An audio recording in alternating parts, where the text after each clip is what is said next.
Hey guys, welcome back. Orbomb here, bringing you another one of our live deck profiles. This one I'm really excited about. This is going to be our Inteleon VMAX build. I'm really excited about this one because I think Inteleon VMAX is super underrated. The only bad part about this card is that it's weak to water, in my opinion. Its damage output is low, sure, but its abilities are so strong, and the deck itself is so good at what it does that I feel like it has to do something, right? It depends on how good lightning is, of course, and if you can make space for weak guards and find them consistently. But I'm really excited about this build. So before we get into the video, don't forget to drop a like if you haven't already, subscribe, share all that good jazz. Uh, what was I going to say? Oh yeah, answer a comment question today for a chance to win not only a couple of Rebel Clash codes once they drop, but also a chance to win a booster box like we do with all of our videos. Shout out to you guys as always. Obviously not a booster box in every single video, but at the end of the whole like Rebel Clash thing where we take every video that has a comment on it that has Rebel Clash content, and then we, put them all in a mixer, pick it out of the hat, you win the box. We've done it every single set drop for the past like 2 years, I want to say now. I'm really excited about doing it again. So now, answer comment question today for all those things. Today is going to be, who is your favorite final evolution? I should keep that in mind. Final evolution starter of the Gala region. I think Inteleon is sick. People really like Cinderace. People really like Rillaboom. I don't know, something about the James Bonds, like Super Spy, and of course water type. So it's not like water type's my favorite type or anything, but I really just like how slick and cool Inteleon is, even though some people hate it. To each their own. Okay, let's go over the list. So Inteleon here, 200 HP, so it's on the low side. Of course, 200 is still a difficult number to hit. 200 is no more difficult to hit for a lot of different decks than like 210 or 220, right? So I don't think the 200 HP matters too much. Maybe against like Blacephalon, I suppose. You have an attack here, 40 damage anywhere for the first attack, 1 energy. And that's the beauty of these cards, is that they have 1 energy, low attack cost. 2 retreat, weak to lightning, which is the biggest downfall for sure, because there's so many strong lightning decks right now. But if we can make it work, we will make it work. Super cool. Second attack does 130 damage and lets you look at your opponent's hand. We're not playing the Frostmoth build. A lot of people are playing Frostmoth. I don't think Frostmoth is very... Okay, I shouldn't say that. I don't think Frostmoth is the way I want to play the deck list by any means. I like the idea of just slowly putting damage on the board, disrupting your opponent's energy, using Inteleon VMAX here. Ignore the red and the cut sleeve, but it's fine. Inteleon VMAX, 320 HP, so pretty standard HP for these VMAXs. Its first attack is my favorite part. It lets you for 60 damage and puts an energy attached to your opponent's Pokemon to their hand. Not to the discard pile, back to their hand. So there's a bunch of reasons why it's better than putting in a discard pile. It doesn't fuel Malamar. It doesn't fuel Metal Saucer. It fuels Welder, which is fine because like usually Welder decks are fire decks and you're a water type, so it should be okay for the most part. But you do that while also putting damage on the board. So imagine matchups like ADP, where you're constantly, they cannot attach energy to their ADP, to their Arceus Palkia to set up their GX attack like ever. Because every time they do, you attack it, you put it back into their hand. They never get their GX attack off.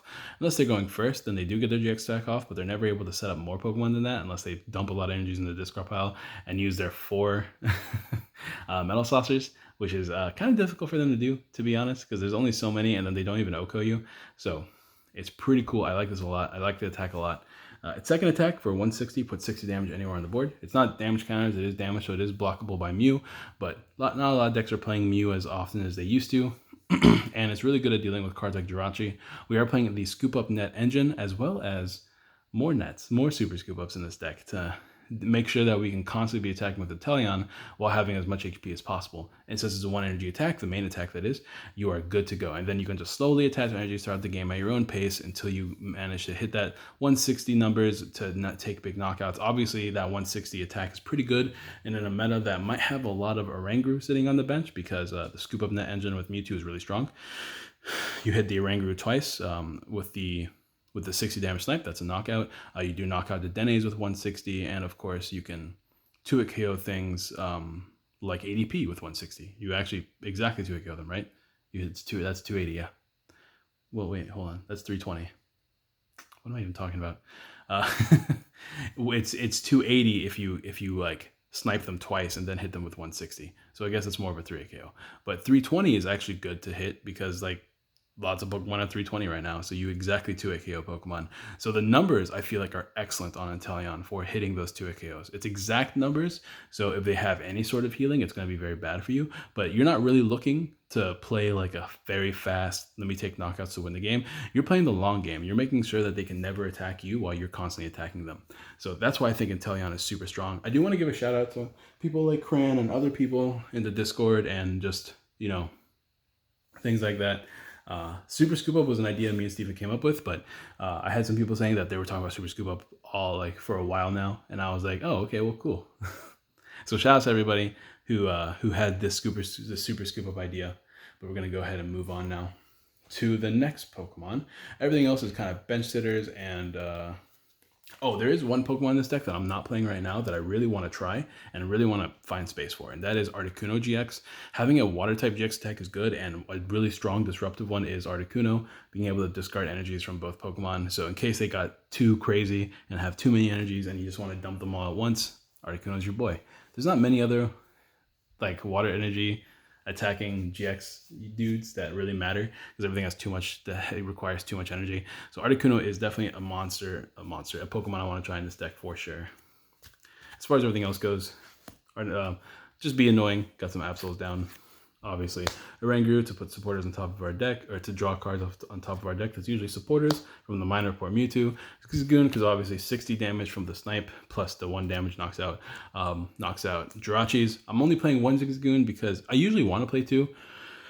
I'm playing 1 though because actually in this deck I find myself reusing supporters more than anything, like Team Yell Grunts and Boss's Orders and Junipers and stuff, not Junipers, Researchers and stuff like that. Obviously because like we want to stay consistent, we want to make sure we get a manual attachment every turn. So I actually find myself using the Minor Report Mewtwo more than I use the Zigzagoon, which is why I'm only playing 1 Zigzagoon at the moment, but you can easily bump it up to 2. I do want to make space for maybe a second Zigzagoon and most definitely an Articuno in the future. And then of course the Dene, because if we can't get an energy and evolve as quickly as possible, it's kind of bad. So we gotta play the Dene. Even though I don't like it, we do play Super Scoop Up in this build so that we can actually pick up the Dene and then reuse it later, or even get it off the bench so our opponent cannot take advantage of it. Like I mentioned earlier, very standard 4 quick ball for consistency, 4 scoop up nets just to pick up our baby Pokemon on the bench. If this is your first video watching with me and you don't know what this card does, it lets you pick up any non-V, non-GX Pokemon and put it into your hand. This is from anywhere. There's no restrictions on it. You just discard everything attached to it, even if they're damaged, even if they're about to be knocked out, which is kind of relevant. I had some people asking me, why don't I play spell tags in Dragapult in the last video I did? There's a few reasons why I don't play spell tag. Personally, I think spell tags are terrible in that build. Maybe if you're playing a Malamar, maybe if you're playing some non-GX attackers in the Dragapult build, I could see spell tags. I think spell tags are worse for a lot of reasons. This is a big one. Usually use spell tags to ping away at the non-GX Pokemon, but if they can just pick them up, remove all the damage, then your spell tags are worthless.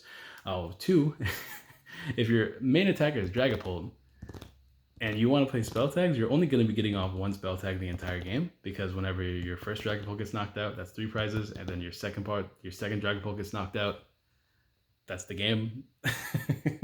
So yeah, that's my reasonings why I play Giant Bomb. I think Giant Bomb is just way cooler, and obviously you could just not play any tools and just get around with different cards. You know what I mean? So there's that.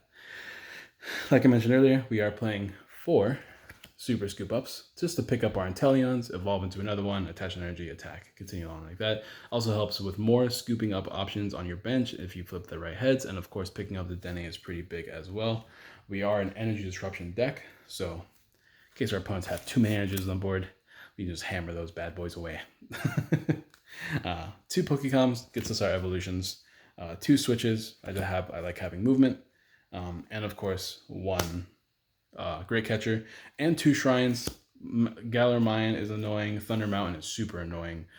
Just my stadium of choice is probably going to be the Swell. Screw my opponent's stadiums. So that's going to be it for trainers, and no tools in this deck.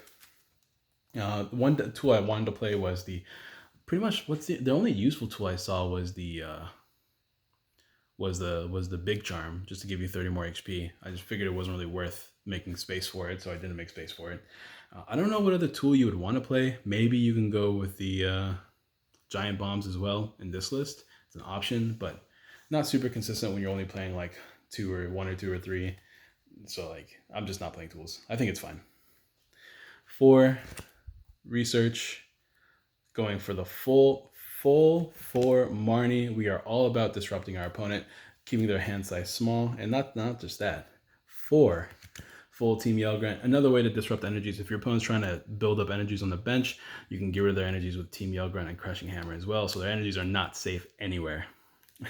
Having this high amount means that we can quickly get these these supporters in the discard pile, which means that we can get them back with Mewtwo, which means that we pretty much have full reign on whatever support we want to use, like pretty much past turn 1 or 2. Like, we can load our discard pile with the supporters or have them in our hand, and then like, as long as we hit a scoop up net or a super scoop up, we can reuse our Mewtwo and just pick whichever supporter we want. So like, just the versatility and supporter options is really strong. We have, of course, Boss's Orders, only 2 of, because we're not hitting those ginormous numbers. So I'm not super interested in finding this thing every turn. And once again, with the ability of Mewtwo, once this thing's in the discard pile, it's a lot more live throughout the game.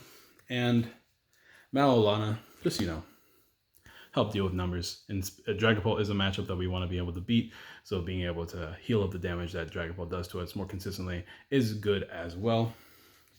And once again, once in the discard pile, it's a lot more live thanks to the scoop up net strategy. So it's like having Versus Seeker in the game. It's a lot less consistent than Versus Seeker, but it is essentially the same thing as having Versus Seeker. 5, 10 water energies to round out the deck. But that's going to be it, guys. Hope you guys enjoyed the video. As far as the matchup spread goes, like I said earlier, ADP feels like a free win most of the time, unless, of course, you just, like, everything feels kind of free. If you think about Fire, obviously you have the type advantage to Fire, even though they have access to Welder. They only have so many Welders they can abuse every turn.